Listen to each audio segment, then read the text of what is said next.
Howard Friend, writing in the Guardian newspaper, said that the Fiery Cross appears to have been chosen by Beijing as a keystone in its push into the South China Sea because of the depth of its surrounding waters that could afford Chinese submarines far greater stealth in invading acoustic and other forms of active tracking by the U.S. military. So, are there military considerations, military motivations behind the actions in the South China Sea? You know, South China Sea issue has become a dynamics. More and more players following the interaction course. In short, we are facing two fates. One fate is all players should be interacted positively towards the peaceful solution direction. The other choice is the players either intentionally or reactively involved in negative interaction, mainly by military means. So the scenario you mentioned by the Guardian is actually meaning a sort of negative direction, say military or submarine, even warships, whatever. But we're not getting there yet. Well, we're not getting yet, but we cannot exclude such a probability, especially for China. But let's look at the existing situation at South China Sea. Say, whenever we talk about and think about the interaction scenario, we have to be worried that the existing situation really pushed the situation towards such a scenario. For example, the increasing military existence there. Say, few years ago, little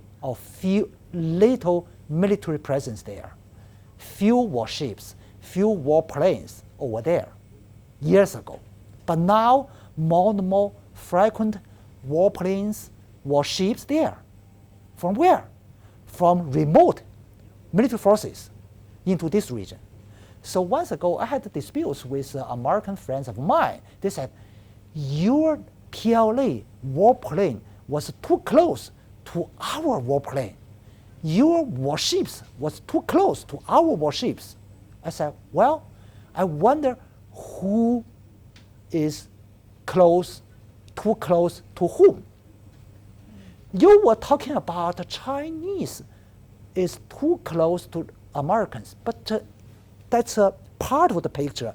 The whole picture is, if you look at the whole picture, it was the United States. They sent their warships and the warplanes too close to China's territory.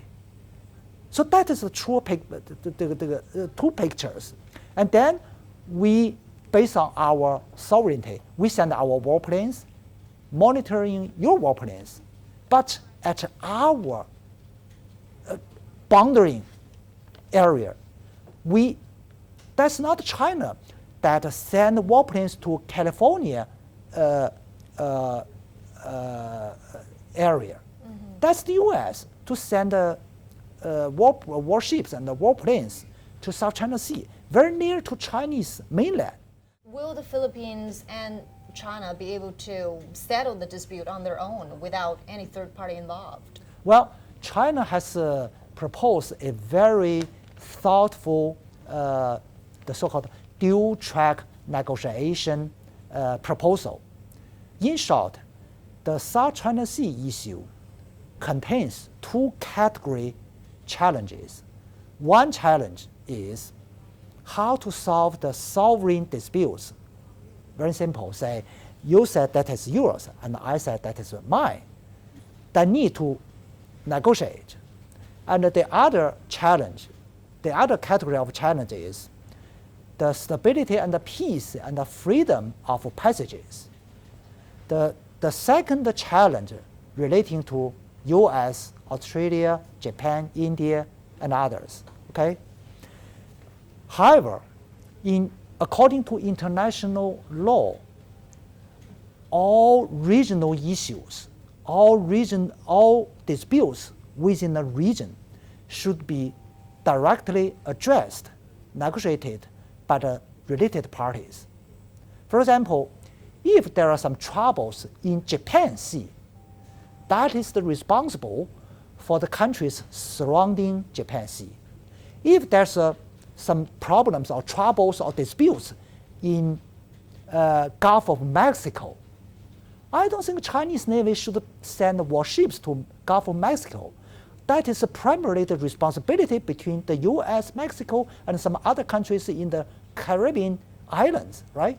So by the same token, now we have trouble in South China Sea, primarily as according to the Category 1 challenge.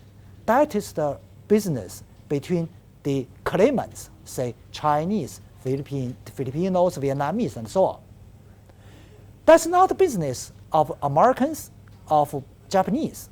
And number two, regarding to the South China Sea, peace and stability, freedom of passage, primarily that is the business and the responsibility between ASEAN country and China. So China made a dual track negotiation proposal, say track 1 negotiation among claimants, focus on the disputes, sovereign disputes, say the islands belongs to whom. That is negotiation focusing on the sovereignty disputes.